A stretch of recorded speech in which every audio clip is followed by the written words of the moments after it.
Please welcome Nadya Okamoto and Vincent Forand.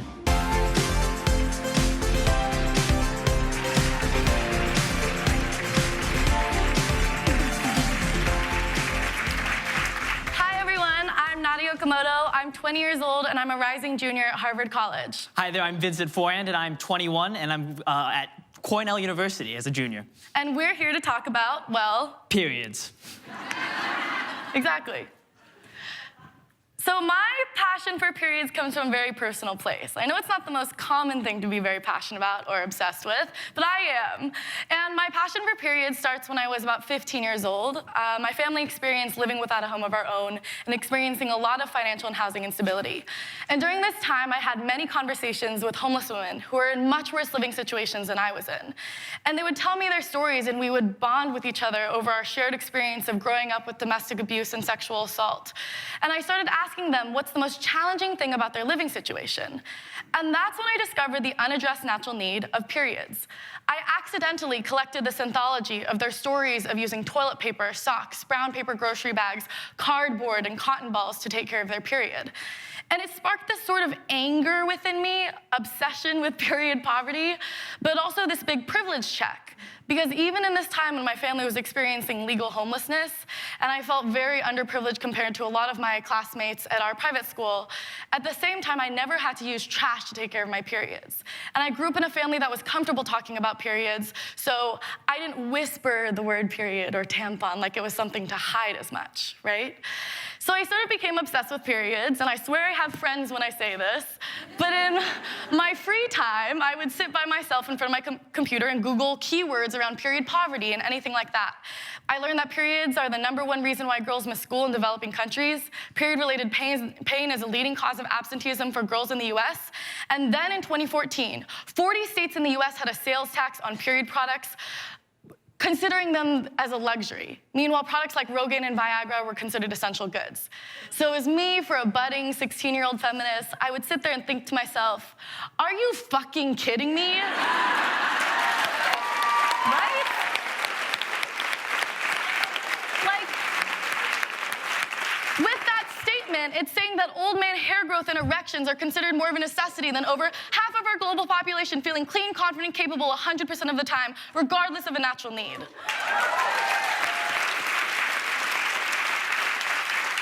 So that's when I decided that I needed to do something. And I didn't know what I wanted to do, but I knew that nonprofit was a word that meant doing something good, right? That's all I knew. So I went to my mom, who had worked in nonprofit, and said, Mom, I'm gonna do this thing, I'm gonna start a nonprofit. And her first reaction was, are you sure? Like, it's a lot of work, there's a lot of things that you might not really like all the admin of it, the operations of it. You like the vision stuff, you need someone who can compliment you. So I sort of thought about it, I reflected on the people in my life, and I knew of this kid who was super organized and was always the first person done with the Excel spreadsheets in math class and then helped everyone else. And I hate Excel spreadsheets, so that's where I started, and that's where Vince came in. Exactly. And so, really, what really started the whole conversation for how I got involved was I was in one of the lounges on our campus doing homework, as always, and Nadya approached me with the idea of period. And the way she did it, many times when Nadya is like really excited about something, and as you can tell, very passionate person in general, at the time was kind of a word blender. Many of the sentences kind of blurred together, and really all I heard was tampons and starting a business.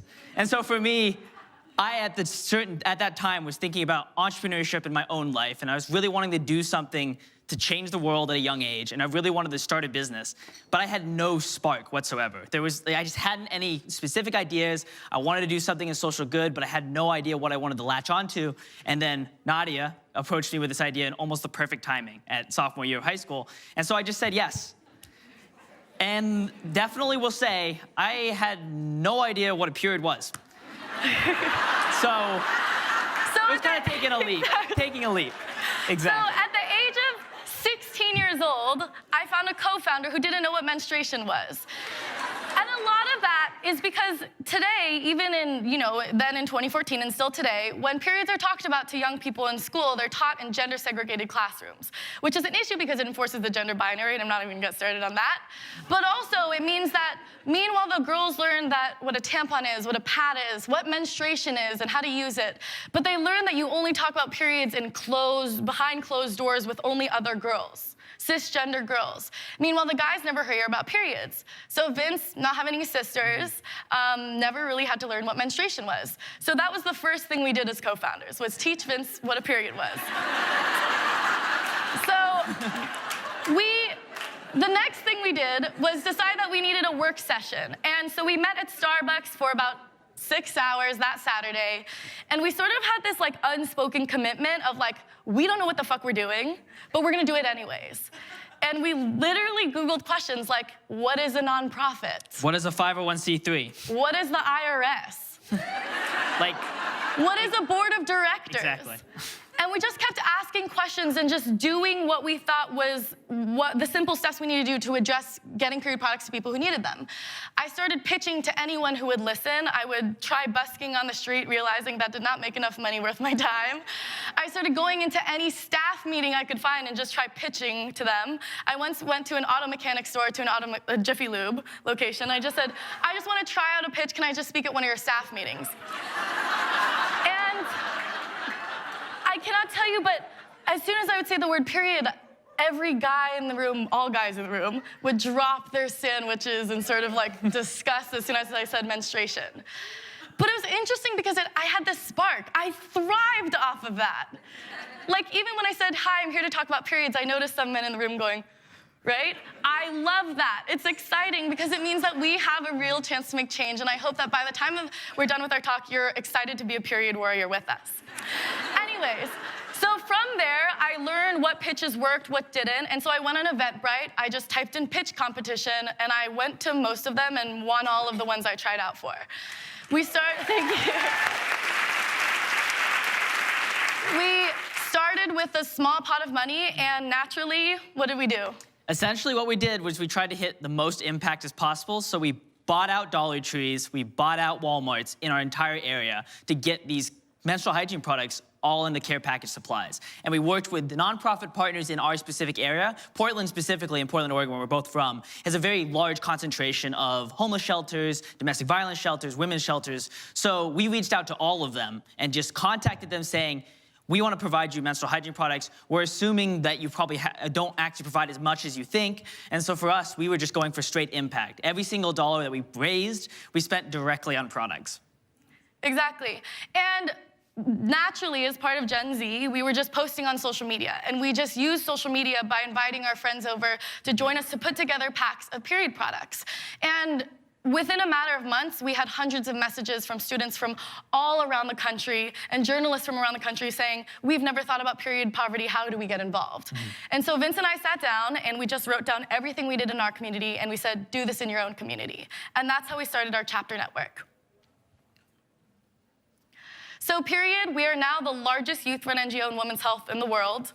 We're a global youth-run NGO that provides and celebrates periods.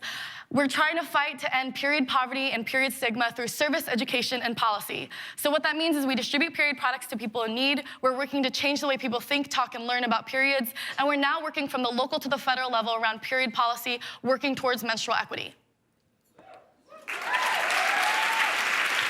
And so for impact at this point, to date, we've provided almost 500,000 periods worth of products and supplies to those in need, and have over 260 registered campus chapters in universities, high schools, all with a commitment to help provide period products in their own communities as well.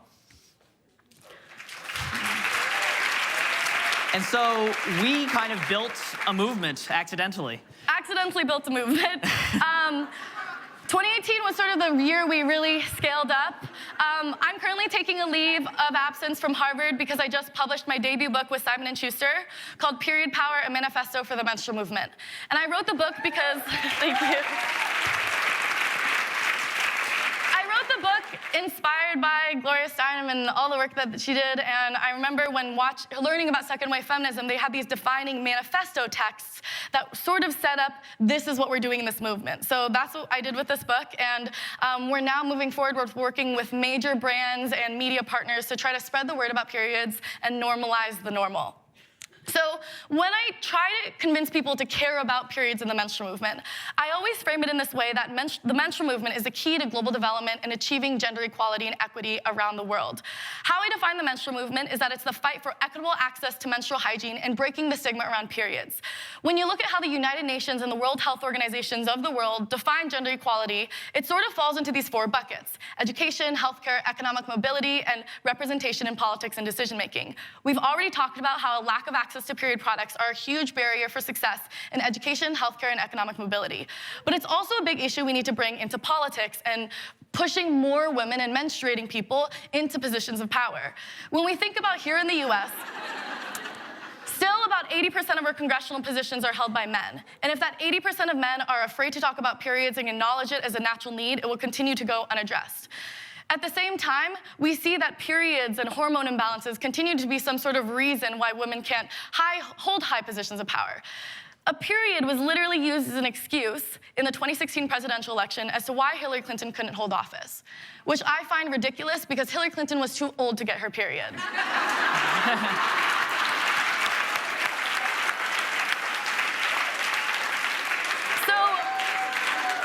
The last point I really want to focus on, though, because it shows us that this is not just a women's issue. This is a human issue. If you don't get your period, you either know someone, you love someone, or you're here because menstruation makes human life possible. People are still surprised when Vince comes up with me and says he's the co-founder. They usually, like the Makers Conference, thought we were dating. Because why else would a non-menstruating, cisgender, male-identifying man be so involved in the menstrual movement? Exactly. That's what happens. But I promise you, we are just good friends, and we've loved working on this together, and I love working with Vince because he's able to bring on so many non-menstruating, male-identifying friends of ours to join the movement as well. Exactly. And so next, or basically what we're trying to accomplish now is really empowering the young period warriors. These are chapters and the chapter members, and making sure that they feel like they're fully equipped to make the change that we want to see in a more larger scale. We're also trying to repeal the tampon tax in the remaining 35 states. Nadia mentioned 40 states in 2014, but now in 2019, there's only 35 more states that have the tampon tax that we're trying to repeal. And then finally, we're also trying to end period poverty in schools by providing free menstrual hygiene products in all college campuses and high schools through many of our campus chapters, as well as through our own national endeavors. Exactly. So we're standing before you today not only as 2 passionate activists, period warriors in this menstrual movement, but also 2 very proud members of Generation Z. And with the theme of this year's conference being all of us, I not only want one of our messages to be all of us in this menstrual movement, but all of us being committed to empowering young leaders in this world. We came across so many no's and rejections when we were getting started. And I just want to say that if we underestimate young people today, we won't be achieving our full potential as a global population.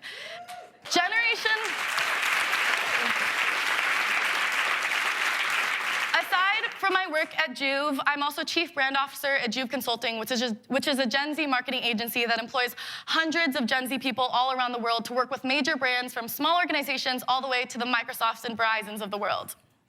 And Generation Z is not, you cannot ignore Generation Z. We are big. We are the largest segment of a population in the history of the world. We're 26% of the global population. We're 46% of the total media audience. When you look at the data around Generation Z, we are driven change makers, fed up with the world around us, mad that the adults haven't taken care of issues that seem so blatantly clear to us, like the tampon tax, and we're ready to take action no matter what.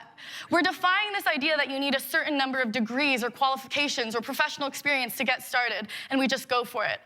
And that's the mentality that pushed me to start this organization with Vince when we were 16.